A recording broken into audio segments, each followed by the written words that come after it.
2025 भर्तियों का वर्ष आज ही सुनिश्चित करें अपना सिलेक्शन और डाउनलोड करें तैयारी कर लो ऐप। प्रदेश में होने वाली विभिन्न प्रतियोगी परीक्षाओं से पहले अब सरकार की ओर से समान पात्रता परीक्षा यानी कि कॉमन एंट्रेंस टेस्ट का आयोजन करवाया जा रहा है। पिछले 2 सालों से राजस्थान कर्मचारी चयन बोर्ड की ओर से इन परीक्षाओं का आयोजन करवाया जा रहा है। आपको बता दें कि कर्मचारी चयन बोर्ड की ओर से ग्रेजुएशन लेवल की जो सीईटी परीक्षा का परिणाम जारी हुआ है वो 11 भर्ती परीक्षाओं के लिए युवाओं के रास्ते खोलेगा, जिनमें ये सीईटी की वैधता के आधार पर परीक्षार्थी जो युवा बेरोजगार हैं वो 11 भर्ती परीक्षाओं में शामिल हो सकते हैं। लेकिन सीईटी ग्रेजुएशन लेवल का परिणाम जारी होने के साथ ही अब एक नया विवाद छिड़ गया है। यह विवाद कोई और नहीं बल्कि युवा बेरोजगार छेड़ रहे हैं।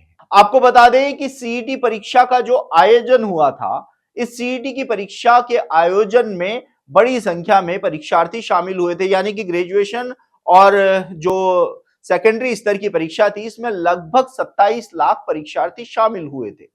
और अब जो सीईटी ग्रेजुएशन लेवल का परिणाम जारी किया गया है इसमें लगभग 8.5 लाख से ज्यादा परीक्षार्थी पास हुए। अब इतनी बड़ी संख्या में देखिए सीईटी परीक्षा में भी 40% की अनिवार्यता लागू है, यानी कि लगभग 8.5 लाख परीक्षार्थियों ने सीईटी में 40% की अनिवार्यता जो थी उसको पूरा किया है। लेकिन 8.5 लाख परीक्षार्थियों का पास होना कहीं ना कहीं सरकार और कर्मचारी चयन बोर्ड की मुश्किलें बढ़ा सकता है, क्योंकि आने वाले समय में सीईटी परीक्षा के बाद जो 11 प्रतियोगी परीक्षाएं आयोजित होंगी इनमें लगभग 6 से 7 लाख आवेदन प्राप्त होने की संभावना आगे नजर आ रही है। ऐसे में सीईटी परीक्षा को लेकर कुछ बड़े सवाल खड़े हुए। जब यह परिणाम जारी किया गया तो प्रदेश के युवा बेरोजगारों ने ही मांग उठा दी कि आखिर इस भर्ती परीक्षा से नेगेटिव मार्किंग को क्यों हटाया गया। सोशल मीडिया पर लगातार कर्मचारी चयन बोर्ड अध्यक्ष मेजर जनरल आलोक राज को टैग करके यह पूछा जा रहा था कि सीईटी परीक्षा में यदि नेगेटिव मार्किंग होती तो इतनी बड़ी संख्या में परीक्षार्थी पास नहीं होते और जो आने वाली परीक्षाएं हैं उनमें वो ही वर्ग शामिल होता जो पढ़ाई कर रहा है, मेहनत कर रहा है। जिसका जवाब अब बोर्ड अध्यक्ष major general Alok Raj social media पर दे रहे हैं। हालांकि उन्होंने अपनी बेबसी और लाचारी भी जताई है कि वो चाहते थे कि सीईटी परीक्षा में नेगेटिव मार्किंग रहे, जिसकी चलते एक योग्य उम्मीदवार ही आगे प्रतियोगी परीक्षाओं के लिए योग्य हो। लेकिन नेगेटिव मार्किंग नहीं होने के चलते 8.5 लाख परीक्षार्थियों ने सीईटी स्तर को पास किया और अब वो आने वाली 11 भर्ती परीक्षाओं में शामिल होने के लिए एलिजिबल हो गए हैं।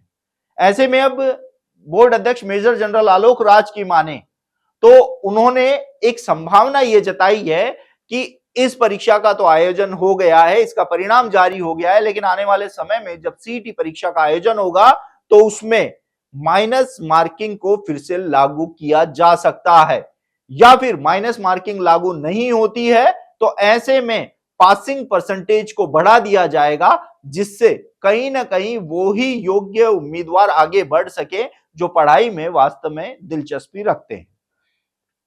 अब देखिए आपको बता देते हैं कि नेगेटिव मार्किंग क्यों हटाई गई थी।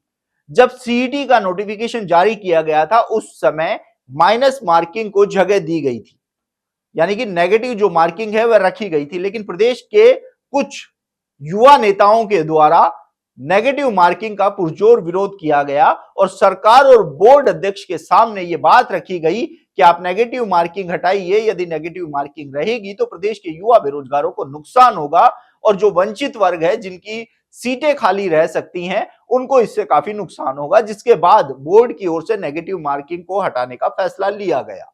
अब बोर्ड जो आने वाले समय में देखिए सरकार की ओर से सीईटी परीक्षा की जो वैधता थी कैबिनेट में उसमें 3 साल का फैसला लिया गया, लेकिन वह इस सीईटी से लागू नहीं होगी क्योंकि जो नोटिफिकेशन जारी हुआ था वो नोटिफिकेशन 3 साल का बाद में हुआ था, जिसके चलते इस सीईटी पर यह लागू नहीं होगा। लेकिन अब आने वाले समय में सीईटी की पात्रता 3 साल रखी जाएगी। यह निश्चित हो गया है कि आने वाले समय में जब भी सीईटी होगी उसकी पात्रता 3 साल होगी। ऐसे में अब आने वाले समय में सीईटी की 3 साल की पात्रता के साथ ही बोर्ड की ओर से नेगेटिव मार्किंग या फिर पासिंग परसेंटेज को बढ़ाने का बड़ा फैसला लिया जा सकता है, जिससे योग्य उम्मीदवार ही आगे बढ़ सकें और इस परीक्षा में जो सीईटी के बाद जितनी भी 11 प्रतियोगी परीक्षाएं आयोजित होंगी उनमें भाग लेने वाले योग्य उम्मीदवार ही उनमें शामिल हो। ऐसे में एक बार फिर से सीईटी में नेगेटिव मार्किंग का जो चिन्ह है वह बाहर निकल चुका है। ऐसे में अब देखना होगा कि आने वाले समय में बोर्ड की ओर से इस पर क्या फैसला लिया जाता है। आप देखते रहिए एजुकेशन नगरी, मैं हूं ललित वर्मा।